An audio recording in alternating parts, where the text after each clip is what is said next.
The countdown to 11 and the gang's big showdown with Vecna and the Mind Flayer has begun, and it looks like the Upside Down's villains could well win the next battle. It is over, 11.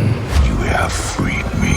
You can't stop this now. With L's failure to beat the big bad foreshadowed when Dustin rolled an 11 and failed to beat Vecna in his D&D game at the start of season 4. That's me! Yippee-ki-yay movie lovers, I'm Jan, and in this video I'm explaining all the clues to why 11 and co may need to use time travel to eventually defeat the show's villains. Spoilers and speculation ahead, so take care.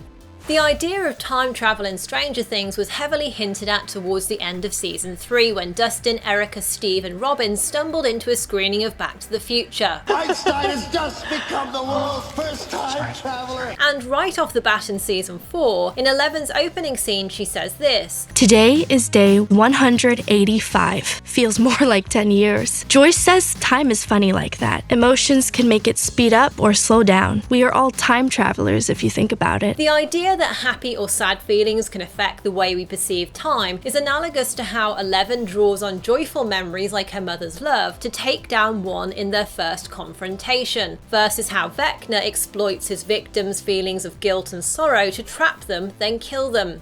And there are clues right from the pilot episode through seasons 2 and 3, then 4, that time and its representation through clock motifs will be crucial to understanding and defeating the villains of the Upside Down. For starters, we know that 1 hated the way humans use time to impose their own sense of order on the world, something we see during his villain's monologue, while a young Henry Creel stares at the Creel house grandfather clock. Seconds, minutes, hours, days, weeks, months, years, decades, each life, a faded, lesser copy of the one before. The way he reverses the hands on the grandfather clock not only points to his disdain for the norms of how time usually works, but it's also a little clue to time reversal and travel in the show. And given the Alice in Wonderland reference via his sister's name, it looks like a fairy tale. When the young Henry kills a rabbit, it's not surprising, as it's like he's killing the character who was obsessed with time in the Lewis Carroll story. It's also curious how all the way back in the first season, when 11 makes her first contact with the Demogorgon, the event that rips open a gate to the Upside Down in Hawkins, there's the sound of a clock ticking while she's in the void, hinting at Vecna's presence in the background.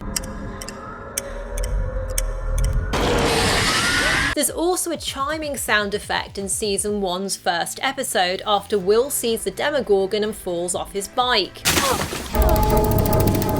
Then at the very end of season 2 episode 4, after Hopper goes into the Mind Flayer's tunnels, you can hear the sound of a clock ringing. And in the 3rd season, just after the Mind Flayer possesses Billy and he gets pulled into the Upside Down, there's the sound of clocks chiming in the background.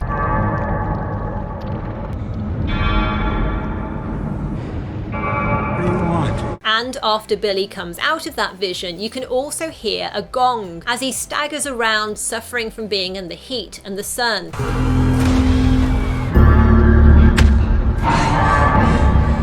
The Hawkins clock tower also appears in the first shot of the Horror in the Heartland news report in season 3, which is also another Back to the Future Easter egg given the importance of the clock tower to time travel in that movie.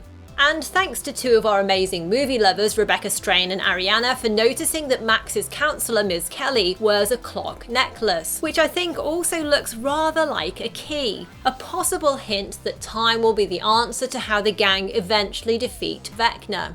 Another possibility for this detail is that it's a hint that Ms. Kelly is being used in some way by Vecna or the Mind Flayer, similar to how Will and Billy were spies for the villain. After all, Max discovered the therapist had been helping Chrissy and Fred, both of whom end up as Vecna's victims. Fred was seeing Miss Kelly too. Another clock-related detail that another of our awesome movie lovers, Chris Vellner, pointed out is how Black Widow spiders often have hourglass markings on their abdomen, something you can see when a young Henry Creel is drawing one. A lethal clue also to how once Vecna ensnares you, the countdown begins to your death. There's also a deep-cut, time-related connection between 1 and Watchmen, as the same musical theme plays when 1 reveals his origin story, as also plays during the birth of Dr. Manhattan. Like Stranger Things, Watchmen heavily features clock motifs, and Dr. Manhattan also has the ability to experience time in a non-linear way. Both the awakening of Henry Creel's powers and Dr. Manhattan's birth take place in 1959, and on top of that, the main events of Season 4 take place in 1986, the same year that the Watchmen comics were first published. And the way 11 evaporates 1 into dust, sending him into the Upside Down where he becomes Vecna, has parallels with the way John Osterman is evaporated by accident during a radioactive particle test and disappears before becoming Dr. Manhattan.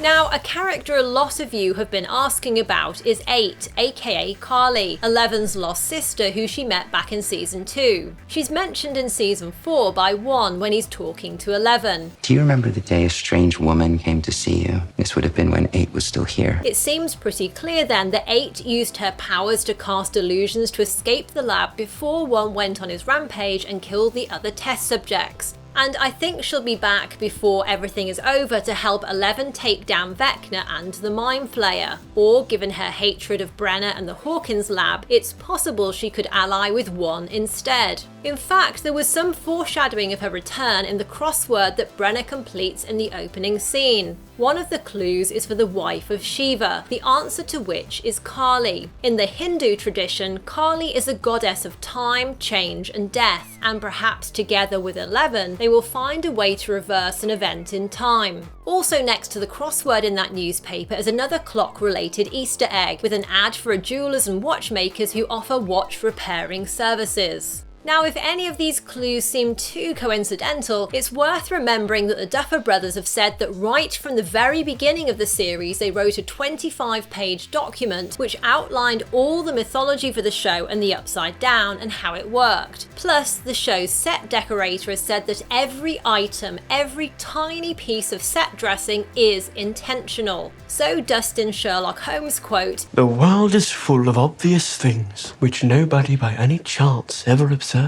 is basically telling us that the clues and answers to the mysteries behind Stranger Things are all laid out in the little details in the show. On top of that, before it was renamed Stranger Things, the original title for the show was Montauk. Montauk is the name of a real-life place on Long Island, which has inspired numerous conspiracy theories about experiments carried out at the military base there. According to Wikipedia, a book called The Montauk Project: Experiments in Time claims experiments at the government facility opened a porthole in time that allowed travel to anywhere in time or space via a time tunnel. The book also describes the time an alien monster traveled through the tunnel, causing damage and killing numerous people before it was killed. A lot of evidence then points to time travel playing some crucial part in Stranger Things before the final season is over, and the Duffer Brothers have said that this part of Season 4 is the beginning of the end. So to quote the time-manipulating wizard Dr. Strange, We're in the endgame now. I think it's possible that Season 4 will end on a cliffhanger, perhaps a tragedy affecting one of the main characters that will need some kind of time travel to fix. This could be similar to Avengers Infinity War, where the heroes lose and many of them seemingly die, only to eventually return in Endgame when the Avengers use time travel to fix things. The most extreme outcome could be that all the show's events are undone so that 11 is never taken from her mother and lives a normal, happy life. I don't think that wiping out the entire story would be especially popular with audiences though, so let's hope whatever's planned is something more interesting than that. Funnily enough, there was a Rick and Morty Easter egg in Season 4 via the name Rick Sanchez, which appears on the list of Ricks that the gang searches for at the video store. Interestingly, Rick and Morty, a show which features multiple alternate universes, initially had a no time travel rule, until it introduced a whole episode to show why time travel was such a bad idea. Of course, Stranger Things is always loaded with incredible detail, such as the hidden sound effect that reveals how, as a child, Henry Creel might have gotten his powers from the Upside Down, which I explain in my Season 4 Easter eggs video. Tap here to watch that or follow the link in the video description. So movie lovers, how do you think time travel will end up being used in Stranger Things, or do you think there's another way to defeat Vecna and the Mind Flayer? Let me know in the comments below. Next, tap here for my full breakdown of the ending of Volume 1 and what else to expect in the big Part 2 finale. And if you liked this video, do leave a thumbs up, I really appreciate it. Thanks for enjoying Stranger Things with me, and hope you have a marvellous movie loving week. Yippee-ki-yay, movie lovers!